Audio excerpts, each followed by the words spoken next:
If you're in the healthcare industry, I'm sure you've heard about the big changes coming January 1st, 2026. Accreditation 360. Accreditation 360 is Joint Commission's new accreditation process. It's a new consolidated, simplified accreditation manual, with the goal being to align the Joint Commission standards with CMS's State Operations Manual and the conditions of participation that accredited organizations that receive reimbursement from the Centers for Medicare and Medicaid Services provide.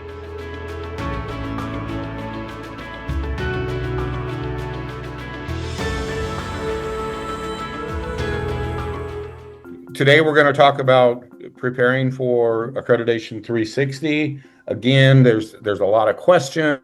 I think there's even questions from some of the surveyors, but we're going to try to explain what we think is going to be happening, how things are going to be moving forward. I'm Tom Grice, Vice President of Regulatory and Facilities for CREF. And I'm Sharon Tyrrell. I'm the National Director for Regulatory and Facilities. Thank you, Sharon. Again, welcome everyone. So today, hopefully, what you're going to learn is some early insights on the Accreditation 360, the biggest shifts, how to align your team for success under the new model, and then hopefully some practical guidance from our experience that we're starting to see in the field. And then we're going to talk a little bit about what to start doing now to prepare for 2026, January 1st. So Accreditation 360 goes into effect January 1, 2026. There's 2 new chapters, and that will shape Joint Commission on how hospitals are evaluated. The new chapters are physical environment and national performance goals. So the shift to Accreditation 360, what Joint Commission is saying is it's going to streamline the standards, which we are seeing that. It's going to be outcome focused, and it does, which is near and dear to our heart. It does set up organizations for a continued readiness program. CREF, we have a program that's called constant state of readiness. So again, it's more so that hospitals and organizations can be always ready. I hate when, as I was in your shoes, every 3 years we just reinvented ourselves, and as soon as Joint Commission would walk out the door, everyone would breathe, and then 2.5 years later, we spend all this money and we try to get ready again. And this is going to be a constant state of readiness. There's going to be an elevated life safety and environment of care emphasis. However, it does align better with the CMS conditions of participation.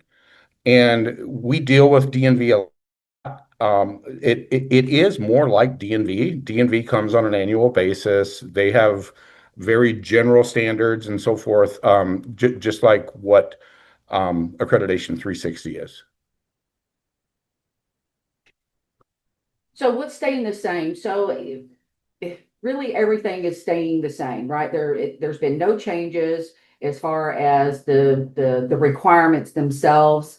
There's been no changes with the adoption of NFPA 101 and 99, the 2012 edition. And then, of course, all the other reference publications that CMS has adopted through 101 and 99. So just a reminder for all the subsequent or the reference publications, if you're not sure what edition those are, you can find that in Chapter 2 of NFPA 101. And and we'll say this time and time again through this presentation, how the survey process hasn't changed, how they come in and conduct the survey, and the requirements have not changed. The only thing that's changed is basically standards, right? So the standard labels, they decrease the amount of elements of performance and whatnot. But keep doing everything that you're doing. If you're compliant now, you will remain compliant moving forward. So again, so the current environmental care and life safety chapters now become one chapter. It's called the physical environment. So we'll refer to it as the PE chapter. And currently there are 40 plus standards and about 450 EPs that are within the current life safety chapter and the environmental care chapter. So now they become 12 standards and 67 EPs. So you can see what a reduction, about 75% reduction that has been with the new physical environment chapter. So this is a long slide, and I'll go through each one. So the key differences, old process versus the A360 is what we call it. So to start off, the structure of the standards, currently chapters of the environmental care, there's separate chapters for life safety, and many of the EPs overlap, right? So the new Accreditation 360, it consolidates everything into the physical environment chapter. It replaces environmental care and life safety, and some requirements, however, do move over to national performance goals. There was over 700 EPs that have been removed.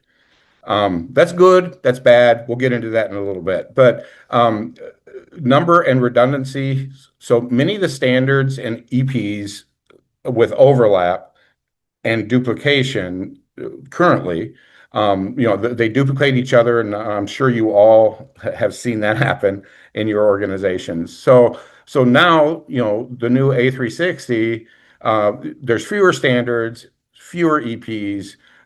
They've reduced the duplication and streamlined the structure. Survey tools and process flow basically stays the same. It stays the same. How findings are reported right now, scored under ECLS. In the future, they're going to be scored under PE and national performance goals. And additionally, probably more leadership will be involved, and we'll get into that later. So continuous engagement and support, right now it's a 3-year survey cycle, but the A360 does introduce a continuous engagement and safest framework, and that we've tried to dig into that safest because it looks like it's capitalized for a reason, like the safer matrix. We don't have much details on what that looks like at this point. However, what we're hearing is that that's going to help organizations be in a constant state of readiness. Transparency and public access. Before, you could not get the CAMH or anything else unless you were actually accredited by the Joint Commission. I don't know about the CAMH, but the crosswalks and everything else that they're publishing are available to the public for download. So I invite you to go out to the Joint Commission website, download some of those crosswalks, and start working towards conversion to the A360. So everyone should be able to get it for free. Just go to Joint Commission website, and be able, and you can download those. It does better align with CMS and the conditions of participation. In the past or currently, some DNV is really good for this, but Joint Commission, there are some standards that go above and beyond the conditions of participation. This actually kind of ratchets that back a little bit. So. And Tom, I just want to add just a couple of things. So Sure. With Joint Commission, if you're a Joint Commission accredited, you see the current standards, how they are pretty prescriptive, if you will, in what you need to do, how often you need to do it. In my opinion, the unfortunate part with the new A360 and DNV sites are probably used to this, right? Is that we're no longer going to have that prescription, right? Or description or that detail of how often do you have to do something. You're not going to have the fire alarm and fire suppression system, those 28 standards that are in the 02, 03, 05 standard right now, EPs 1 through 28. Those are all now going to be scored under one standard and one EP.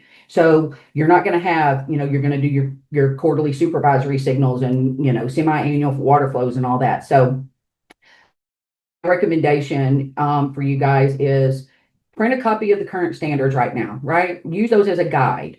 They will help you maintain compliance into the coming year. So with all the tools at Joint Commission, the crosswalks are wonderful. They've got dispositions out there. So there's all kinds of tools that Joint Commission has made available for you guys. Thank you, Sharon. So again, don't reinvent existing compliance, right? So like I told you, we're gonna try to shove this down your throat as much as we possibly can about, don't change anything. So if you're maintaining compliance now, you'll continue to maintain compliance in the coming years. So update your references in your training materials to match the new PE and MPG terminology. We recommend that you go to more of a plain language. Yep. We have been hearing with some of the surveyors and colleagues and whatnot that more than likely that's how, especially in the building tour portion of things, right? So again, we had 91 EPs in the life safety chapter that are now going to go over to one standard and one element of performance. And so I'm asking, surveyors, what is the safer matrix going to look like? Is there going to be any kind of reference to a K tag or something like that? And they all keep saying that it's all going to go to plain language. So I would stay away from referencing any kind of, standard and whatnot. So again, use the disposition and the crosswalk reports to map your content to the new standards. Consider process maps. I know CREF, we have created process maps from the old to the new, and it really helps us, maintain that flow and requirements and whatnot. So really recommend you try to do something like that. And then again, ensure ongoing alignment with the COPs to avoid any kind of interpretations or contradictory interpretations. So again, I really think this will be better during document review, especially for your state agencies or a CMS survey, because I don't know about you guys, but when I was a facility director, my books were set up, every element of performance had a tab, and I would have CMS show up and they're like, show me your sprinkler report. And I'd be like, shit, where's my sprinkler report? Sorry, sorry. I apologize. But yeah, you fumble when CMS or state comes in with binders set up for the Joint Commission. But if they're all in plain language and I can go right to my sprinkler reports, that's perfect. Absolutely. I agree with that. So the new PE numbering structure really hasn't changed. They're still going to do the, 01, 01, 01. It's just going to have PE in front of it instead of the EC or the LS or an MPG. So the SPG, which is now known, which is the survey process guide, is replacing the survey activity guide. The crosswalk for the EC and LS documentation to the new PE structure is out there. And listen, guys, that survey process guide has lots of tools at the end of it. Yes. So it gives you some explanation of some of the standards that have been removed or now put into the MPG chapter and whatnot. But at the end of that thing, you will find building tour guidance. You'll find kitchen tracers tool. You'll find a document review tool. All sorts of things at the end of that, or at the last few pages of that survey process guide. Mm-hmm. So again, start thinking about your policies, all your maintenance logs, your matrices, your readiness tools. Highly recommend, updating them to the new standards using the plain language. All right, Tom. All right. So national performance goals, they draw existing topics from previous chapters, such as patient safety, emergency preparedness, and workforce readiness. A360 is going to unify that into a single framework. And you see it here, culture of safety, EM alignment. So it's really getting the organizations aligned as opposed to just being chapter and verse on we meet this, we meet this, we meet this.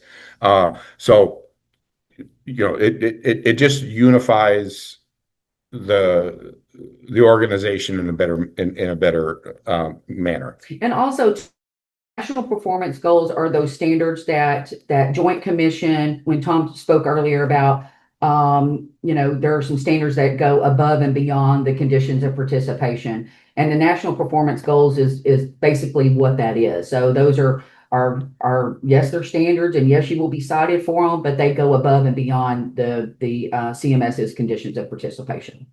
Correct. So life safety drawing. So I think everyone kind of had a heart attack, besides all the new changes, but everybody got a little squirmy. Now they're going to start going into your offsite locations, right? The life safety surveyor. Before we've experienced where it was just the clinical surveyor would go to your licensed offsite. So it's not every offsite that you have. It's only the licensed offsites that are a part of your accreditation, right? Or your hospital license. So expect the life safety code surveyors to go over there, and you got to have your documentation for those buildings, right? So you got to, you've got fire doors, if you've got fire extinguishers, exit signs, all that fun stuff, your generators, all that wonderful fun stuff over there. They could be asking for that documentation. Don't provide it unless they ask for it, but make sure that you are doing your testing and whatnot over there. So, again, a lot of these B occupancies may not have life safety drawings.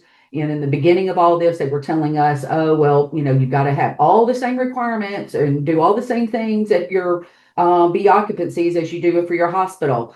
Well, SIG spoke out, and so no, you do not have to have life safety drawings. That's one component you don't have to have, but starting in January. So don't get squirmy about it. But again, make sure that you're doing all your testing and all your maintenance and stuff over at your B occupancies. And for the B occupancy, if it's a lease space, in other words, if you lease from someone else, just make sure you have their documentation, because the common areas are still surveyable, right? So if they do fire alarm testing, generator testing, and all of that, and it's not up to you. You still need to be able to provide that documentation to the surveyors.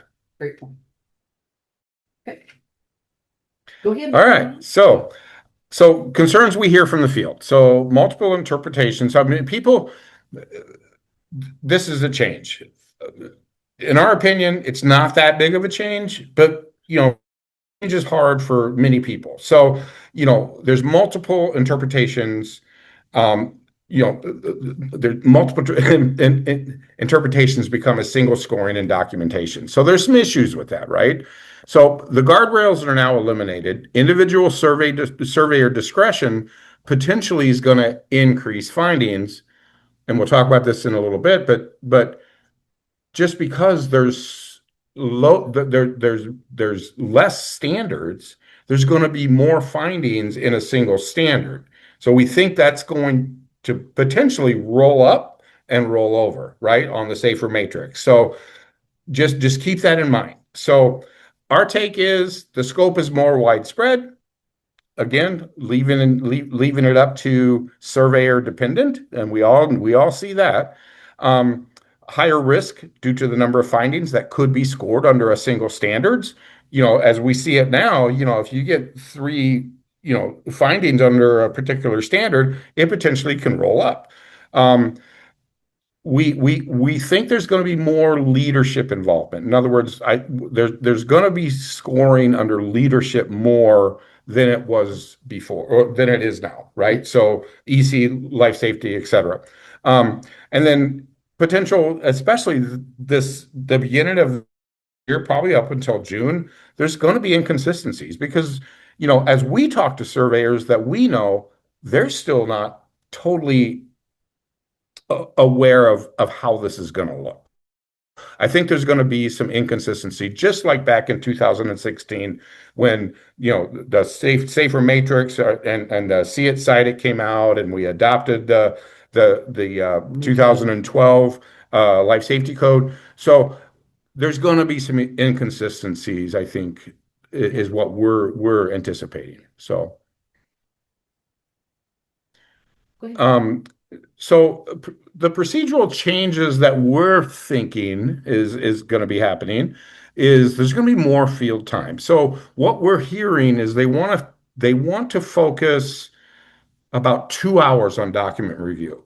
What does that mean? So they get out into the facility for a lot longer. I mean, I've been in document reviews sometimes that took a day and a half, right? You never know. So, our message to you is get your documents in order and make sure that they are complete. Audit them on a regular basis. We come and audit our clients on a quarterly basis. We look at anything that's missing, and then we come back next quarter. We look at anything that was missing to see if it was fixed, and then we look at anything that came due, and make sure that all those documents are there.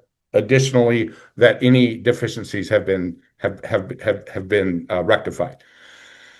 Wider staff engagement. Life safety surveyors are going to start talking to staff a lot more. Typically once we get on building tour, depending on the surveyor, they may talk to a couple of staff, ask them how to find a MSDS sheet or whatever, and then they're going to actually focus on repeat issues, right? So they're going to have your previous survey, and they're going to look for that being a trend, right? And then so it becomes kind of more like a tracer. And then more focus on non-clinical competencies. In the past, they didn't really focus on our competencies a lot, but they're going to pull a job description for, as an example, materials management. If they see an electric pallet jack, it's probably in the job description that they're going to have to operate that pallet jack. So they're going to want to see that there's a competency that person knows how to do it. So keep that in mind. They're going to start focusing more on non-clinical competencies. And I just want to add one thing. So Tom's talking about the documentation, and it is very important that you have your documentation in order, right? So, and there's no particular way that you have to set up your binders if that's what you do. A Joint Commission doesn't have a required method in how you provide your testing documentation. It can be electronic, it can be paper, and I'm an old school girl. I like the paper stuff, but. Please also pay attention when you're having your document review session, and let's say that you're missing a piece of or a document that the surveyor is requesting, and you have one chance for an IOU, right? So he's going to ask you one time, he or she is going to ask you one time as an IOU. Make sure you write it down, you get that document, and you provide it to the surveyor. That surveyor will not ask you for that document again. So it's very important to take some notes and ask for something that you make sure that you provide it to the surveyor. So great point, Sharon. So immediate steps to prepare. So risk assessment. Joint Commission has always focused on risk assessments, and we see a lot. I mean, we basically have a risk assessment, if you will, the interim life safety risk assessment when you are not able to fix a life safety component in your hospital, right? So, but there's other risk assessments to take into consideration. Your behavioral health risk assessments, a risk assessment if your temperature and humidity are out of range, air pressure, all those types of things. Make sure you have your risk assessments out there and documented and whatnot. And it's a good time to go out and do risk assessments to see if you do have any risk and whatnot. Validate your regulatory documentation. Like Tom said, do a monthly, quarterly review of your documentation to make sure that you are completing that circle. Yes, I've got my testing. We see a lot of times where, you'll get your report, you shove it in a book, and then, call it a day and check that box. Yep, it's there. But, pay attention to your deficiencies that have been identified. Make sure you have work orders to show that you corrected that deficiency. And if you didn't, immediately remember, if you have a life safety code deficiency and it can't be repaired immediately, then you need to do an ILSM risk assessment, at least the assessment part, and it needs to be documented. So make sure you're closing that loop on all of your inspection, testing, and maintenance documentation.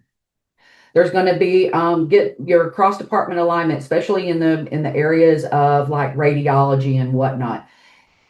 They're the environmental care portion of our standard, our whatnot. There was a lot of radiology stuff. You're gonna do the physicist is going to do this report and have to do all these fun little things, and make sure you understand those processes. And I know you're not responsible for them, but a surveyor could be kind of talking to you and whatnot. So understand all the requirements, even though you may not be directly responsible for them. Again, competency-based training, like Tom said, make sure that you have all your competencies for your folks and in their areas of work. Continue all your inspection, testing, and maintenance that you are doing today. Again, none of that has changed, right? So all the NFPA requirements remain the same, so nothing has changed. Again, download that survey process guide and review it. Again, lots of tools in there. And then you utilize the available crosswalks. It will really help you start to understand how things are today and what they're going to look like next year and the years coming. So, Thank you, Sharon. All right, so immediate steps to prepare. Do some mock surveys. I know they're not required anymore, but do your rounding, your EOC rounding or safety rounds or whatever you call it, and just do that on a regular basis, right? Or hire a third party to come in, Craft or someone else, and we'll do a mock survey for you, right? So just be aware, right? And then review your deficiencies from last year or from the last triennial and the previous triennial, because it's still, if you skipped a one cycle, it's still a repeat, right? So just make sure that you've hardwired whatever the findings were at that time. Validate your CMMS data. That in my opinion is important. Make sure. I could go on for hours about CMMS, but just make sure that you've done the assessment on, is it high risk? Is it infection control? Is it low risk or what have you? Make sure you have that document available. As a side note, make sure everyone does the OR wet location risk assessment, because we see that a lot that's missing. Even though you have line isolation panels and those types of things, CMS still requires for you to do an OR wet location risk assessment, just as a side note. Update your standard operating procedures, and then conduct license offsite assessments. A lot of times your offsites, they're out of sight, out of mind. So get over there and do some tours and make sure that things are compliant there as well.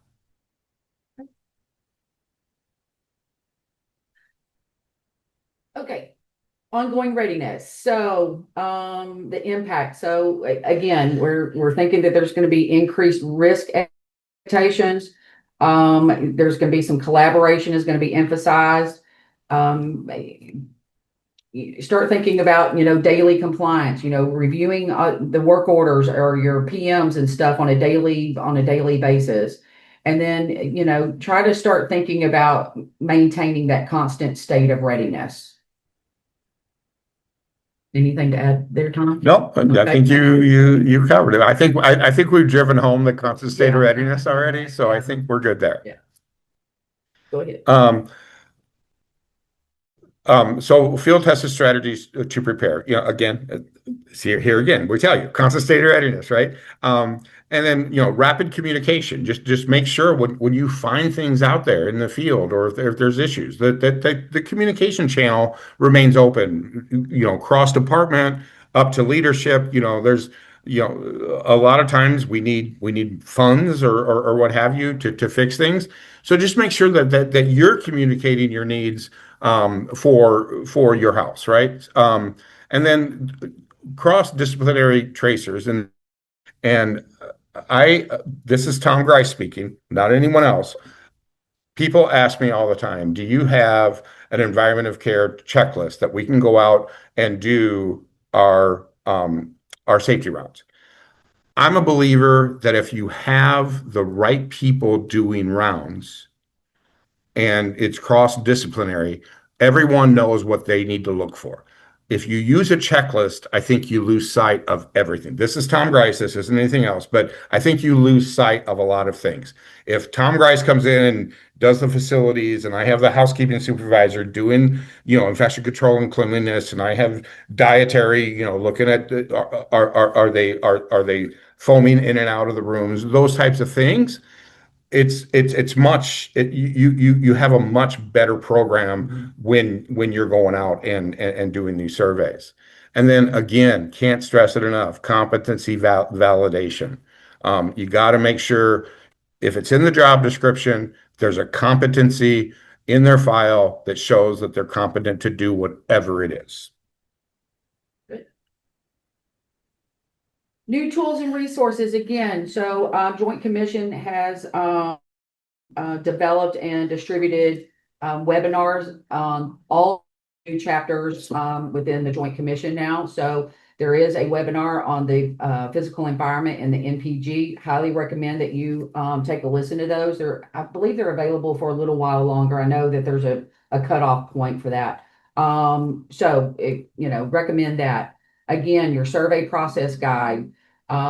They came out with a update to the survey process guide, and they had updated it to include a building tour guidance template form, if you will. So again, that survey process guide is valuable. So your disposition report, it's a crosswalk showing exactly where each current EP and where it goes into the future, right? So it will tell you if it's been deleted, if it's been, if there's a new standard associated with it now, if it's been rewritten, it gives you all the fun things about it. So, and then the Accreditation 360 frequently asked questions is an involving library of real questions from the field. So take a look at those. You may several questions that could have already been answered from them. So highly recommend you visit the Joint Commission website. Again, all of these tools are out there for you, and there's some good stuff out there. Go ahead. So Tom and Sharon's key insight. That's scary. That title is scary. Yeah.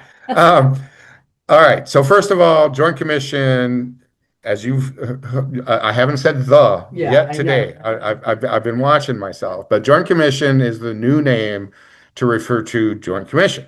No longer the Joint Commission or JCO.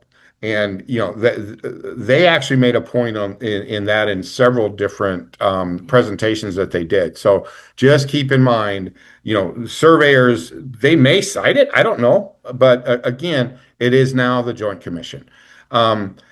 We feel that, as I said earlier, potentially there's going to be more findings and condition level roll-ups due to more findings in the broader standards. So just keep that in mind.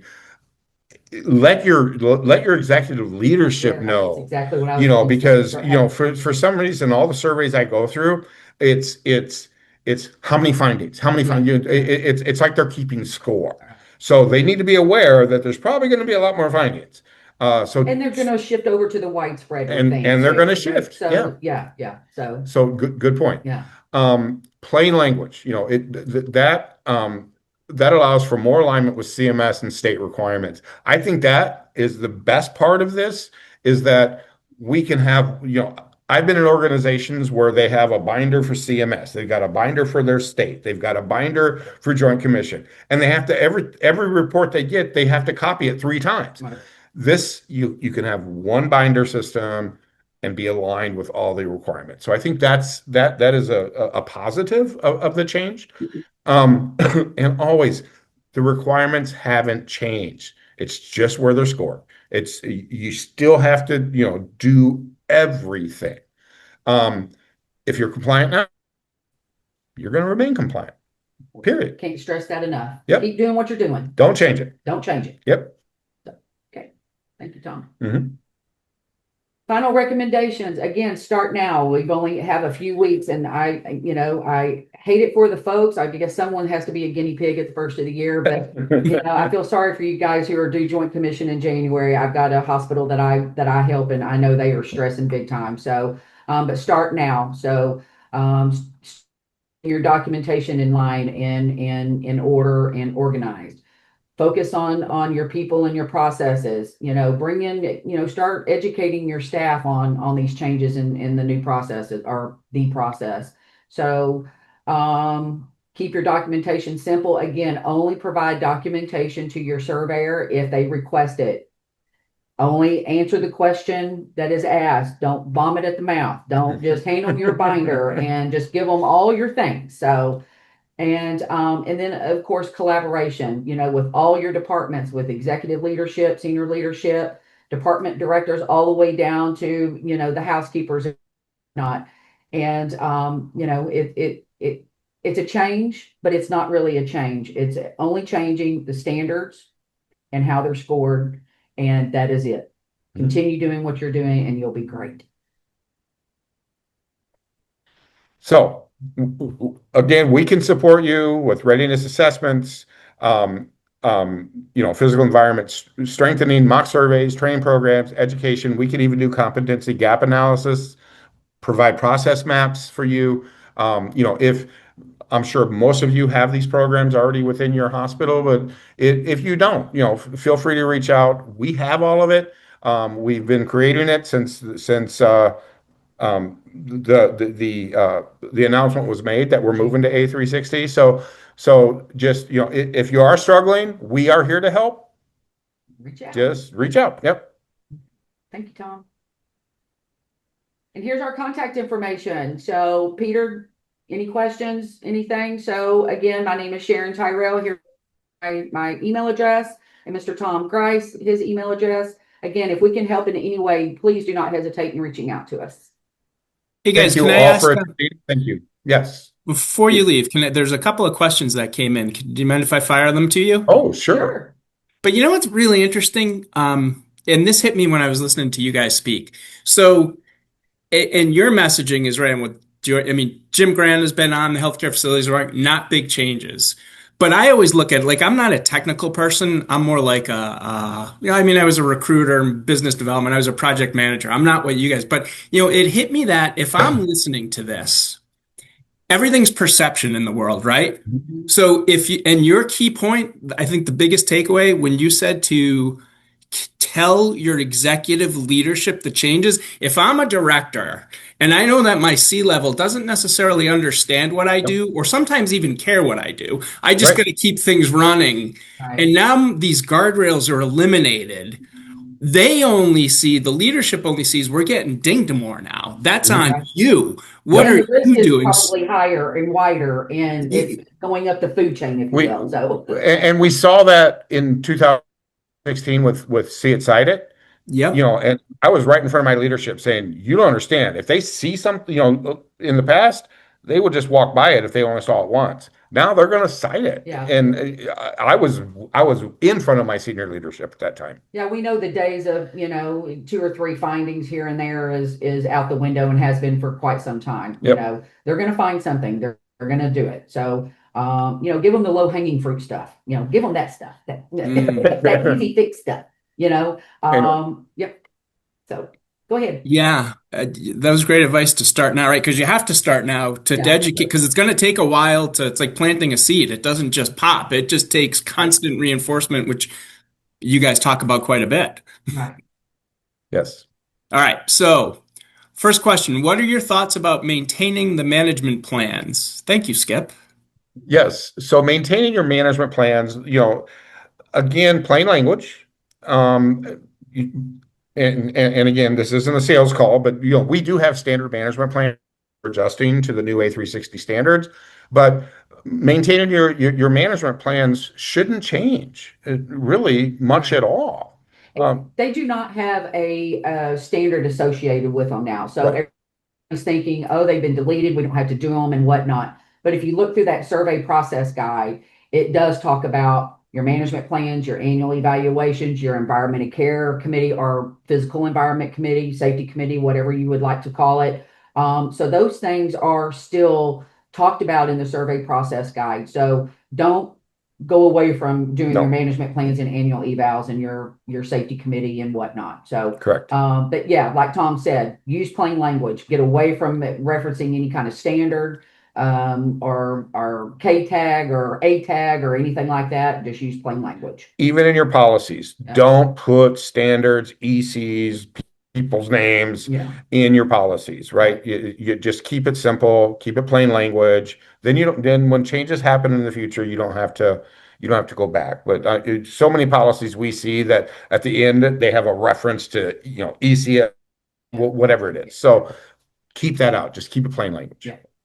Excellent. Can I ask a question? And I'm going to get back to, we have a couple more here, but the SPG, the survey process guide that you guys were talking about, and there's one slide on there where it's 600 plus pages. Now, this question I'm going to ask, it's not meant as a sales question at all, because I know that obviously we can help. There are other organizations that can help, but let's say that's a massive amount of pages. And some of the feedback I've heard from the field is it's daunting. Like, if you're a smaller hospital, you don't have a lot of funds to help, you're up early in 2026, you're on your own. How do you start to just ship away? How do you start and not be daunted? So first of all, remember, whatever you're doing now, keep doing it. Right. Okay? Don't change anything from that aspect. I don't think over this first year you're going to be deemed because you called something an EC or an LS or whatever. And 600, keep in mind, 600 pages is everything in the hospital. We got to focus on the PE, right? So it's in the MPG. Thank you. So it's much smaller. Yeah, you're right. 600 pages is daunting, but it's much smaller than that. And if you don't have time to read through the PE section and the MPG section, just don't stop doing what you're doing. That's the key. Don't stop. And also the survey process guide, I agree with Tom. The standards in our world have decreased tremendously. But at the end of that survey process guide, there is that document review tool. That's a great tool that, at least it will give you a quick assessment, if you're compliant or not compliant with all your testing documentation. They also have the building tour guidance. They just updated the survey process guide to include that. So it's a good tool for you to walk around your hospital to do a quick little assessment to see if you're maintaining compliance. And don't forget your offsite locations. Exactly. Very important. Thank you, Sharon. Yeah, very important. So. Excellent. Don, yes, the slide deck sent to attendees. Yes. Email me directly on that. Let me think. We hadn't planned on it, but we can. And then Noe, thank you for that comment. I think that's all we have for questions. Could I ask you one last one? And if anybody else wants to get on before we close it up. Tom, you were talking about the FM competencies, how they're going to be looking at the non-clinical staff a little bit more, not hard, but a little bit more. What are your thoughts on, and we talk about this a lot again on the Healthcare Facilities Network, and you see it out, what do you see out in the field as we're bringing in more people who maybe don't have the experience that you two did or that many of the people on this call did?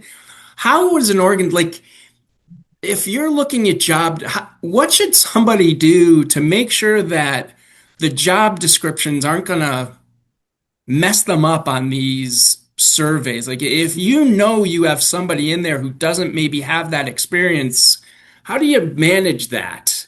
So that's a double-edged sword, Peter. So first of all, if you're not a director anymore, though, you're a consultant, so you can answer.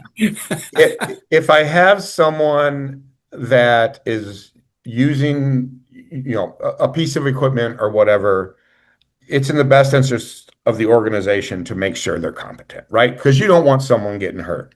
Absolutely. I was at a survey last week and I walked out in their dock area and they had a forklift. And of course, what does Tom Grice say? Who uses it? Oh, we all do. Okay. Do you have a competency? Are you certified? Do you have it safety checked? All of those types of things. So I asked the question then, of course, yep. So then I got back into the conference room and I said, could I see the certifications for all the maintenance staff that you said use? Oof. They brought them in and they expired in 2022. They were certified at one time, Yeah. but not now. So just again, it protects the organization more than the ding of not having a competency. So focus on the competency. Don't exclude it from the job description, because you want to make sure that people Hmm. know what they're doing and how to do what they're doing and what is expected of their position. Does that answer your question, Peter? It does. So the cynic in me, Tom, the cynic in me, while you were answering that, well, honest to God, I was thinking you're absolutely correct. But you know, and I know, just because you talk to enough people, that not all organizations, we cut corners. Yeah. Maybe there's no ill intent, but like the reality is, it doesn't always occur. It I'm doesn't. sorry to say. Yeah. And that's why we're bringing it to light, right? Yeah, It needs to occur. It needs to occur to protect your people and to protect the organization. And, right. down the road, protect patients. Now Exactly. we That's have why these we're all here. driving driving floor machines. And, I'm sure that many people on the call have had to patch many walls because of them driving into, other fire doors now, they got a 60% failure rate on the fire doors because, the floor machine hits them and the guy just keeps going. So again, competencies are meant to protect everyone involved. Yeah, yeah. Excellent. Well, I think that's it for the Q&A part. Tom and Sharon, thank you for joining Thank us you. today. Appreciate Thank it. you. Yeah, Again, we reach appreciate out it. if anyone has any problem or any questions. If you just want to ask us any questions after this, you see our emails here, please reach out. We're always here to help. Yeah. Healthcare is our life. Yep. That's why you're on, Tom and Sharon. Yeah. And if you do want a presentation, we can email it. If you reach out to us, we can email it to you, I assume. So just connect with, if you don't want to bother Tom and Sharon about it, you can always email me, pmartin@cref.com. We will send it to you. We'll put the webinar up there. We will record it. So thank you for attending. And And you can hit print screen right now, and you'd have this to be able to come back to. So just on your computer, hit print screen, You'll have and our- you'll have our contact information. thank you, everybody, for attending. Good you luck. all. Thank you. Bye-bye. All right. See you all. Bye all.